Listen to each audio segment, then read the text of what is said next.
Hello అండి, welcome to handy kitchen. ఈరోజు సింపుల్గా గోబీ రైస్ ఎలా చేసుకోవాలో చూసేద్దామండి. టేస్ట్ చాలా సింపుల్, టేస్ట్ కూడా బాగుంటుంది. అందుకోసం ముందుగా క్యాలీఫ్లవర్ని మరీ అంత పెద్దగా కాకుండా అంత చిన్నగా కాకుండా ఇలా మీడియం సైజులో కట్ చేసుకొని పెట్టుకోవాలండి. తర్వాత వీటిని మరుగుతున్న నీటిలో వేసుకోవాలి. ఇలా వేసుకొని ఒక 5 మినిట్స్ పాటు ఉడికించేసుకొని తీసుకొని పక్కన పెట్టేసుకోండి. ఇవి మరీ ఎక్కువసేపు ఉడకనివ్వద్దండి వాటర్లో, జస్ట్ ఒక 5 మినిట్స్ చాలు. ఇలా ఉడికిన తర్వాత మొత్తం అన్నీ తీసేసుకొని ఒక ప్లేట్లో ఉంచేసుకుందాము. ఇప్పుడు ఇందులోకి 1 స్పూన్ వరకు కారం, టేస్ట్కి సరిపడా సాల్ట్, ఇంకా కార్న్ ఫ్లోరు, ఇంకా కొంచెం బియ్యం పిండి కూడా వేసుకోండి 1 టేబుల్ స్పూన్ వరకు. కొంచెం గరం మసాలా కూడా వేసుకోవచ్చు. ఒకసారి మొత్తం మిక్స్ అయ్యేటట్టుగా కలిపేసుకోవాలండి.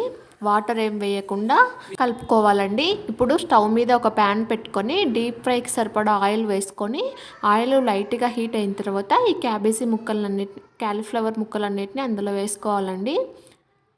ఇవి లో ఫ్లేమ్ మీద మాత్రమే వేయించుకోవాలి, అప్పుడే క్రిస్పీగా వస్తుంది గోబీ. లేదంటే పైన మాడిపోయి లోపల పచ్చిగానే ఉంటుంది. మీడియం ఫ్లేమ్ మీద ఇలా మంచి కలర్ వచ్చేంత వరకు వేయించుకోవాలి, క్రిస్పీగా అయ్యేంత వరకు. ఇలా వేయించుకున్న తర్వాత తీసి పక్కన ఉంచుకోండి.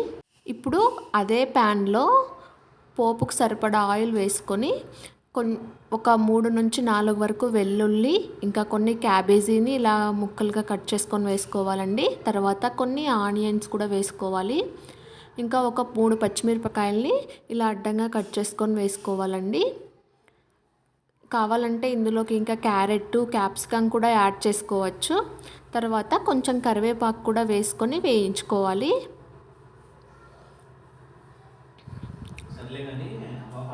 ఇవి ఇలా కొంచెం కలర్ చేంజ్ అయిన తర్వాత ఇందులోకి కొంచెం సోయా సాసు, ఇంకా కొంచెం టమోటా సాస్ కూడా వేసుకొని వేయించుకోవాలి.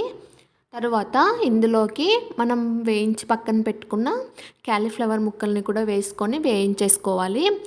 ఇది మొత్తం హై ఫ్లేమ్ మీద మాత్రమే వేయించుకోవాలండి. ఇక రైస్ని ఇప్పుడు ఉడికించి పెట్టుకున్న రైస్ కూడా వేసుకొని ఒకసారి మొత్తం మిక్స్ అయ్యేటట్టుగా కలిపేసుకొని, ఇప్పుడు ఇందులోకి రుచికి సరిపడా సాల్ట్, ఇంకా కొంచెం మిరియాల పొడి, ఇంకా కొంచెం గరం మసాలా కూడా వేసుకొని ఒకసారి వేయించుకోవాలి.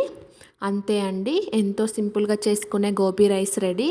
ఇప్పుడు చివరిగా కొంచెం కొత్తిమీరను కూడా చల్లేసుకొని దించేసుకోండి. అంతే, ఎంతో సింపుల్గా చేసుకునే రైస్ రెడీ. ఒకసారి తప్పకుండా ట్రై చేసి చూడండి. Okay, thank you for watching.